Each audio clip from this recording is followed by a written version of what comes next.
In this video, let's look at a summary of application of differentiation. For this video, right, we will be going through application of differentiation very briefly because we are only going to highlight the key points. If you want a full course on differentiation, do check out our course on differentiation. I've provided the link in the description below.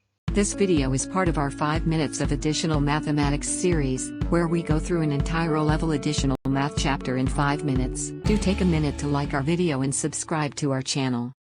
Let's start off by talking about increasing and decreasing function. When you have dy dx is greater than 0, this means that you have an increasing function. So what is an increasing function? An increasing function is one in which as x increases, y also increases. So if you have your x and y curve, it will look something like this. Or it can be a straight line, it can be this way. So as long as when x increases, y increases, it is an increasing function.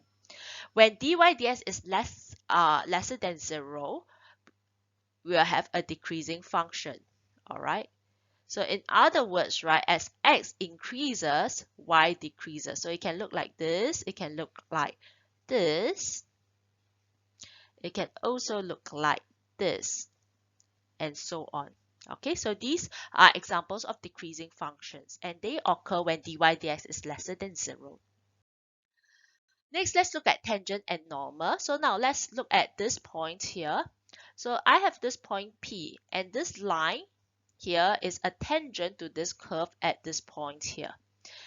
And this line, which is perpendicular to the tangent line, is known as the normal. Okay, so this is the tangent,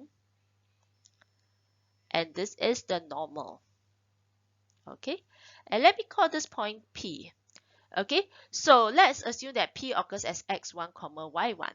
So in order to find the gradient of tangent, it will be equals to dy dx.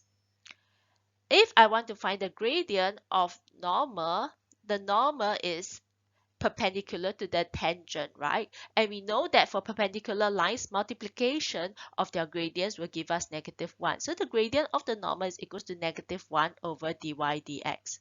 Okay, then to find the a value for the gradient of the tangent of the normal, we will sub in the x1 value into dy dx, or -1 over dy dx, to get it as a value. Once you have found the gradient, you can find the equation of the line using point P. Okay, so that is under coordinate geometry. Next, let's look at chain rule. So if I'm talking about the rate of change of volume V with time t, we can write it in differentiation as dV dt. Okay, in the rate of change, right, we often use chain rule.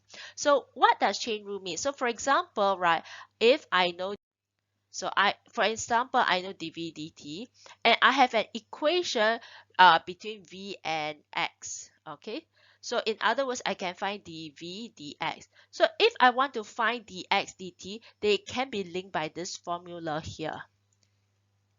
Okay, so dV dt is equals to dV dx times dx dt. So for O levels, usually what happens is you'll be able to find dV dx, and you'll be given one of it, either dV dt or dx dt, and from there you find the other unknown. Finally, you will learn about maximum, minimum, or stationary points. Okay, so stationary points include maximum point, minimum, as well as point of inflection. A point of inflection looks like this, all right? So this is a point of inflection. This is also a point of inflection. Okay, a minimum point looks like this, and a maximum point looks like this. So at stationary point, dy dx is equals to 0. So when dy dx is equals to 0, okay, you can find x, and then you sub x into the equation with y. You can find the stationary point.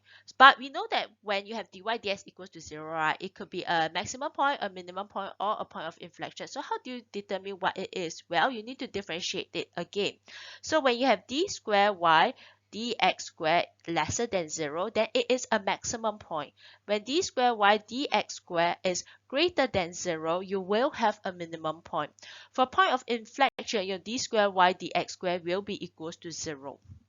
Thank you for watching and see you soon. Meanwhile, check out our other videos.